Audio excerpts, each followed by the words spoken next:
ज्ञानोबा नाही म्हणतात, कल्पतरू हे आपले आई वडील आहेत. आता या ठिकाणी प्रश्न निर्माण होतो, कल्पतरू म्हणजे काय, कामधेनू म्हणजे काय, चिंतामणी म्हणजे काय, परीस म्हणजे काय, अमृत म्हणजे काय. आपण हे शब्द सगळे ऐकलेले आहेत, पण आपण त्या गोष्टी प्रत्यक्षात पाहिल्या नाही. त्या गोष्टी आपण प्रत्यक्षात पाहिल्या नाही. आता कल्पतरू म्हणजे काय, ज्या झाडाखाली माणूस बसला, ज्याने जी इच्छा त्या झाडाखाली केली की ती वस्तू त्याच्या समोर हजर होते. आता कामधेनू म्हणजे काय, कामधेनू म्हणजे काय, ज्या गायीकडे आपण मनामध्ये जी कामना केली ती गायी ती सर्व कामना पूर्ण करते, तिला म्हणायचं कामधेनू. कल्पतरू झालं, कामधेनू झाला. आता चिंतामणी.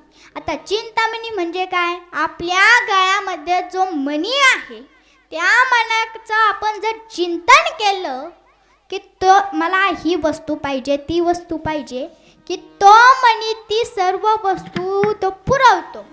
कामधेनू, कल्पतरू झाला, कामधेनू झाला, चिंतामणी झाला. आता परीस, ज्याचा लोखंडाला स्पर्श होताच लोखंडाचं सोनं होतं त्याला परीस म्हणतात.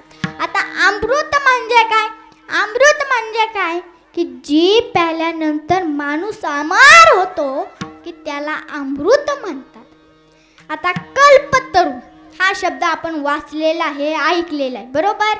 कल्पतरू, तरू म्हणजे काय, झाड. आता मला सांगा, आपण आंब्याचं झाड पाहिलं, चिंचेचं झाड पाहिलं, जांभळीचं झाड पाहिलं, सागाचं झाड पाहिलं, वडाचं झाड पाहिलं, बाबळीचं झाड पाहिलं, येड्या बाबळीचं पाहिलं, येड्या बाबळीचं झाड पाहिलं, पण आपण कल्पतरूचं कधी झाड पाहिलं का, पाहिलं का, कल्पतरूचं झाड पाहिलं नाही. आणि जर ते कल्पतरूचं झाड असतं तर ते आपल्याला दिसलं नसतं का, दिसलं असतं. पण चला हा प्रश्न इथंच ठेवा. पण आता कामधेनू म्हणजे काय, कामधेनू ज्या गायीकडे आपण मनामध्ये जी कामना केली की ती गाय ती पूर्ण करते. आता मला सांगा, आपण गिर गाय पाहिली, गावरान गाय पाहिली, शेवाल गाय पाहिली, पण आपण कामधेनू कधी पाहिली का? हा, जरशा पाहिल्या ना, लय वेळा जरशा पाहिल्या. ज्या गायीकडं मनामध्ये जी कामना केली की ती पूर्ण करते. आपण आता कुणी परीस पाहिलं का, परीस पाहिलं का, नाही पाहिलं. परीस कुणी पाहिलंच नाही. आता अमृत, की या माणसाने 100 वर्षापूर्वी अमृत पिलेले आहे आणि तो आज जिवंत आहे. या माणसाने 5000 वर्षापूर्वी अमृत पिलेलं आहे आणि तो माणूस आज जिवंत आहे. असं कुणी पाहिलं का? या गोष्टी नाहीच.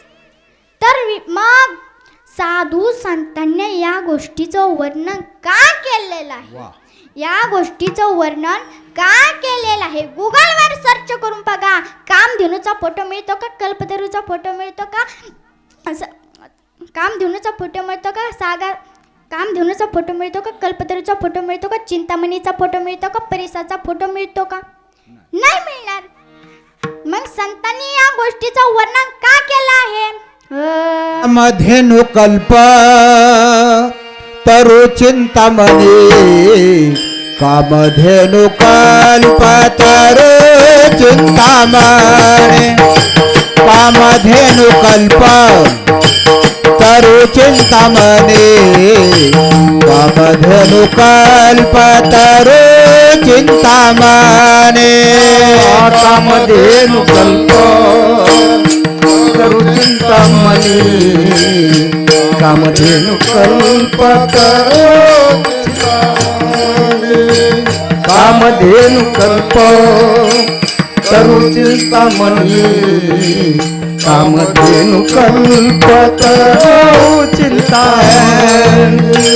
आवडीची धनी पुरावितो, आवडीची धनी पुरवितो, आवडीची धनी पुरवितो, आवडीची धनी पुरवितो, आवडीची धनी आवडीची धने पुरवितो आवडीची धनी पुरवितो आवडीची धनी पुरवितो कामधेनु कल्प तरु चिंतामणी कामधेनु कल्प तरु चिंतामणी कामधेनु कल्प तरु चिंतामणी कामधेनु कल्प तरु चिंतामणी कामधेनु कल्प तरु चिंतामणी कामधेनु कल्प तरु चिंतामणी कामधेनु कल्प तरु चिंतामणी कामधेनु कल्प तरु चिंतामणी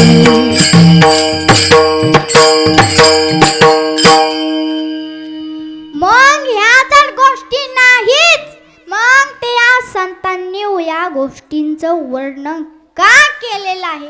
मग काही संत काही खोटं बोलत असतात का? संत खोटं बोलत नसतात. जे खोटं बोलत असतात ते संत नसतात. किंवा आम्ही गुरुच केलेला नाही म्हणून आम्हाला ते ज्ञान नाही, किंवा आमच्या गुरुने ते ज्ञान दिलंच नाही म्हणून ते ज्ञान नाही. जन गुरु नाही केला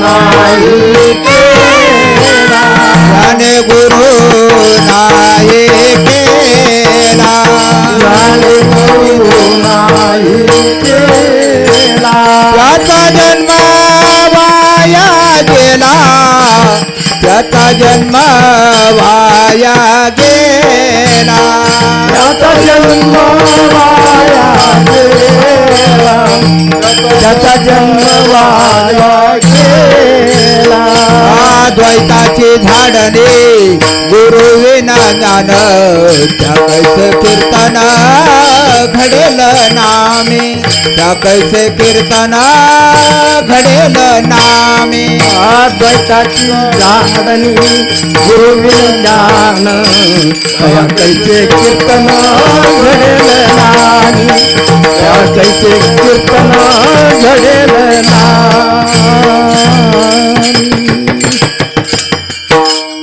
हरी ज्ञानमाना सांगता द्वैताचे झाडणी गुरुविना ज्ञान तया कैचे कीर्तन घडे नामी विठाला विठाला. ढाला ढाला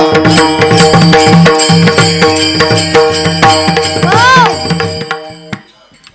एका शहरातल्या जोडप्याला ब्राह्मण काकून हे प्रश्नाचं उत्तर राहिलं ना पण आम्हाला हा, संत खरं सांगतात मग हे गोष्टी नाही तर मग हे काय भानगड आहे?